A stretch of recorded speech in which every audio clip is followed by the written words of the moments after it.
Faced with a sharp decline in public support, even within his own party, Justin Trudeau has decided to step down as leader of the Liberal Party and as Prime Minister of Canada. He also said he would remain in office until a successor is appointed. In recent weeks, Trudeau has faced criticism and calls for his resignation from all sides of the Canadian political spectrum. The crisis began with the resignation of Finance Minister Chrystia Freeland on the 1st of December, just as she was about to present her budget for the new year. She cited a dispute with the Prime Minister over the direction of economic policy. After spending 2 weeks on holiday, reportedly to ponder his future, Trudeau made his decision. You all know I'm a fighter. Every bone in my body has always told me to fight because I care deeply about Canadians. I care deeply about this country, and I will always be motivated by what is in the best interest of Canadians. And the fact is, despite best efforts to work through it, Parliament has been paralyzed for months after what has been the longest session of a minority parliament in Canadian history. Trudeau, who was the leader of the Liberals for 11 years and Prime Minister for 9, faced a series of escalating crises, from Donald Trump's tariff threat to the resignations of key allies and disastrous poll results. His resignation was expected, as it was a better way out for him than a crushing defeat in the election later this year. Polls suggest the Liberal Party is doomed to a crushing defeat at the hands of the opposition Conservatives, led by the confrontational Pierre. Trudeau, who was leader of the Liberals for 11 years and Prime Minister for 9, faced a series of escalating crises, from Donald Trump's tariff threats to the resignations of key allies and disastrous poll results. His resignation was expected, as it is a better way out for him than a crushing defeat in the election later this year. Polls suggest the Liberal Party is doomed to a crushing defeat at the hands of the opposition Conservatives, led by the confrontation Pierre Poilievre. Elections must be held by the 20th of October at the latest, but could take place earlier. The victims' accounts are hair-raising. In the green landscapes of the English countryside, a particular story has been repeated time and again. A group of local Muslims, mostly of Pakistani descent, often born in Britain, kidnapped girls and young women, got them drunk in pubs, drugged them, and then took them to their homes. There, the girls were repeatedly gang-raped. Thousands of girls, and these were young girls, 10, 11, 12 years old, were raped, sexually abused, often in a cruel way, gang-raped in a really horrible, disgusting way by Pakistanis, who are often formerly British citizens. When the victims went to the police refused or delayed taking action because the perpetrators had not been identified. Victims were often accused of indecent behavior. A common characteristic of the victims was their working-class background. Their parents were poor, uneducated, and white. In the eyes of the police, they were guilty of Islamophobia. There was no punishment for the Pakistani pedophiles. Rochdale grooming gang leader still lives alongside victims despite deportation order. Nearly 9 years later, Kari Abdul Rauf remains in Rochdale, where his victims are forced to live alongside him. Cases like these did come to court from time to time, but with shockingly light sentences, with the courts working to excuse both the perpetrators and the sluggishness of the police, who deliberately delayed investigations. The perpetrators swiftly ended up back on the same streets as their victims. The Daily Telegraph tells the story of Kari Abdul Rauf, now 54. In the town of Rochdale, he and 8 other Pakistani men raped 47 girls under the age of 12. The court sentenced Rauf to 6 years in prison. He served 2. He was stripped of his British citizenship, but refused to accept a Pakistani passport. He eventually ignored the deportation order and, for at least the past year, has lived in his home as a stateless person. Schoolgirls from a local elementary school walk by his windows every day. Not all cultures are equal. Importing hundreds of thousands of people from alien cultures who possess medieval attitudes towards women brought us here. And after 30 years of this disastrous experiment, we now have entrenched sectarian voting blocs that make it electoral suicide for some MPs to confront this. For decades, some of the most vulnerable people in society have been betrayed by people in positions of power. Never again can political correctness be allowed to get in the way of justice. The case is gaining momentum as Britons ask how it is possible that, over the years, law enforcement has been more interested in downplaying these crimes and preserving political correctness than protecting the victims. Elon Musk is bringing this issue to the forefront on his social media website. He has accused, among others, Jess Phillips, Parliamentary Undersecretary of State for Safeguarding and Violence Against Women and Girls, of being complicit.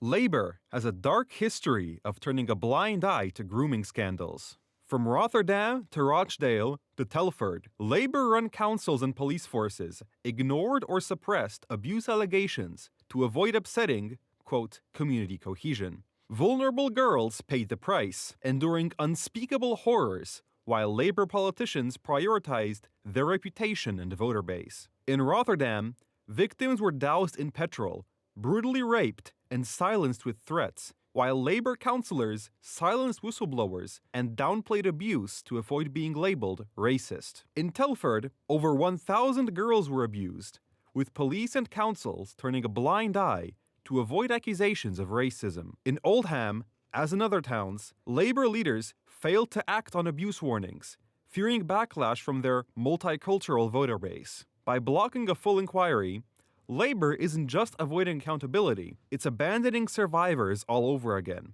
If they have nothing to hide, why are they so terrified of the truth? Prime Minister Keir Starmer felt that he had to respond. He said that these attacks on him are based on lies and misinformation.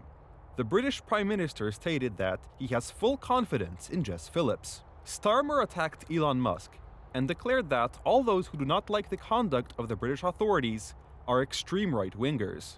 Elon Musk, probably jokingly, made a poll on X on whether or not the United States should free Britain from its despotic government. Most answered, yes.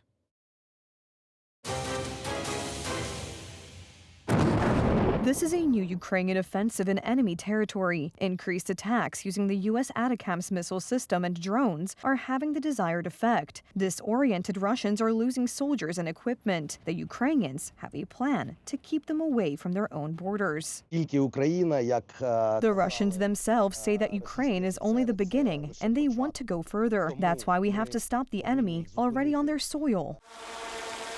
The Ukrainians have made excellent use of the element of surprise. They hit point blank at the same time in different places, eliminating enemy troops, but also military facilities like weapon depots and aviation fuel. This is a military base in Ivanovskoye, or rather what was left of it, when it was targeted by Ukrainian soldiers. What came as a surprise was the fact that the Ukrainians struck at once, simultaneously in many directions. The scale of the strike with small formations, but in many places on the front line, has indeed caused surprise. And the Russians are also not sure if this is a preparation for a wider operation, or if this is a key operation. The longer the Ukrainians manage to hold their positions on enemy soil, the greater the chance that some Russian soldiers will not cross into Ukraine, now the Kursk region.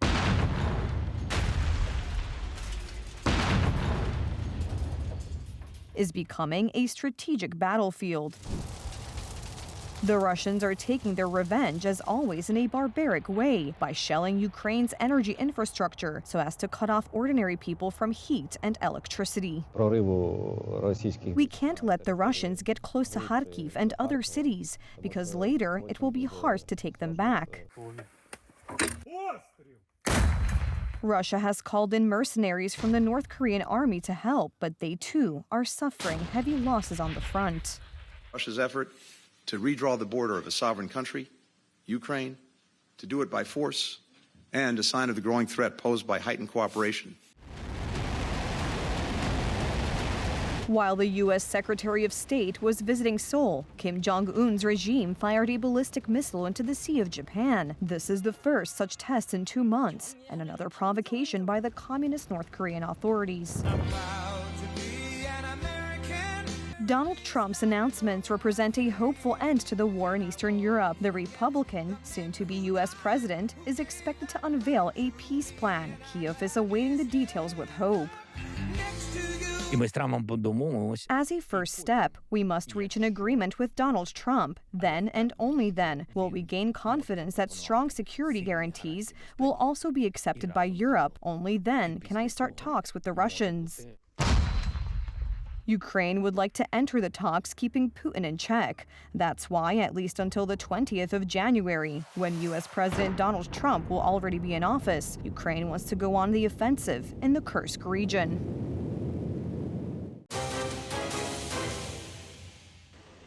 Following the resignation of Chancellor Karl Nehammer, the head of the right-wing Austrian Freedom Party, Herbert Kickl, has the best chance of taking power. President Alexander Van der Bellen entrusted him today with the mission of forming a government. The Christian Democrats and Social Democrats accuse the party of Euroscepticism and an uncritical attitude toward Russia.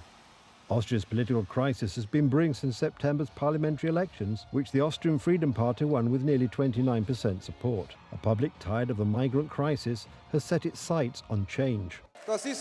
We should not coddle those who attack our women. We should not coddle those who murder our countrymen in our own country. We should not feed them and keep them in our country for years and decades under the guise of false tolerance. No, dear friends, I want to work with you to protect the right people. That is, our own population. So deportation for all those who think they don't have to follow our rules.